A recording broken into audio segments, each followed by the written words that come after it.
Pemirsa, sebelum menetapkan 3 tersangka kasus dugaan korupsi infrastruktur Base Transceiver Station atau BTS 4G Kominfo, Kejaksaan Agung telah memeriksa 4 orang saksi. Kasus dugaan korupsi infrastruktur BTS 4G Kominfo itu merugikan negara hingga 1 triliun rupiah.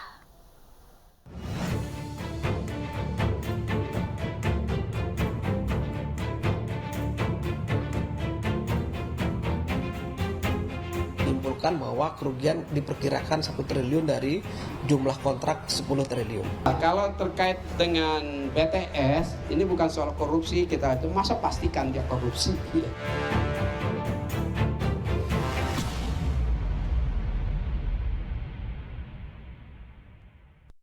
Tancap gas, itulah yang dilakukan tim penyidik Kejaksaan Agung dalam mengusut perkara dugaan korupsi pengadaan stasiun pemancar 4G di lingkungan Kementerian Komunikasi dan Informatika.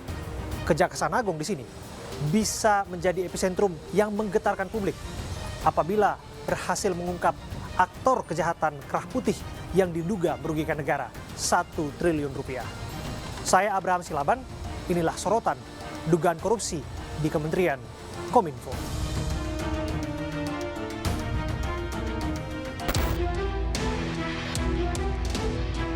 Kejaksaan Agung tancap gas memeriksa 4 orang saksi terkait kasus dugaan korupsi penyediaan infrastruktur Base Transceiver Station 4G di Kementerian Komunikasi dan Informatika tahun 2020-2022. Pasalnya, kasus pengadaan stasiun pemancar tersebut sudah naik penyidikan sejak awal November 2022. 4 saksi yang diperiksa adalah 4 direktur perusahaan vendor program Bakti Kominfo.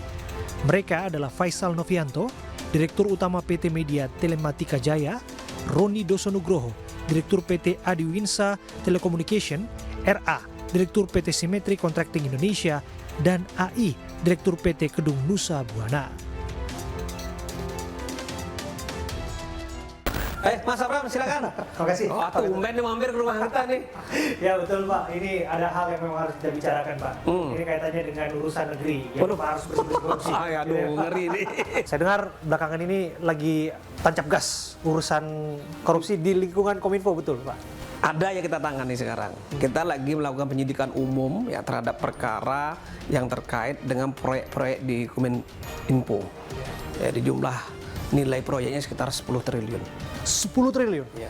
Saya dengar juga nggak tanggung-tanggung potensi kerugian negara. Bisa sampai 1 triliun, betul Pak? Jadi potensi kerugian menurut perhitungan penyidik sementara, tapi belum clear ini. Karena kami harus konsultasi dulu dengan ahlinya, BPKP, ya ahli keuangan negara, ahli kerugian negara ya.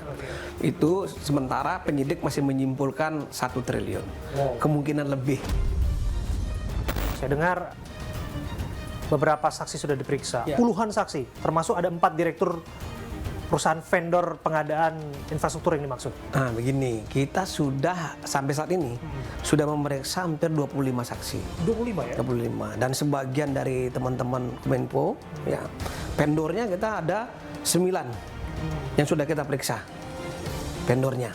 Dan kita sudah melakukan penggeledahan, Mas, di beberapa tempat. 2 kali kita melakukan penggeledahan, ya, kira-kira 25 Oktober yang lalu sama 31 Oktober yang lalu. Jadi di 9 vendor yang kita geledah dan 1 di Kementerian Kominfo. Oke, Pak Ketut, balik lagi saya harus mendalami soal potensial suspek, mau tidak mau ya, karena ini kan kasus sudah penyidikan.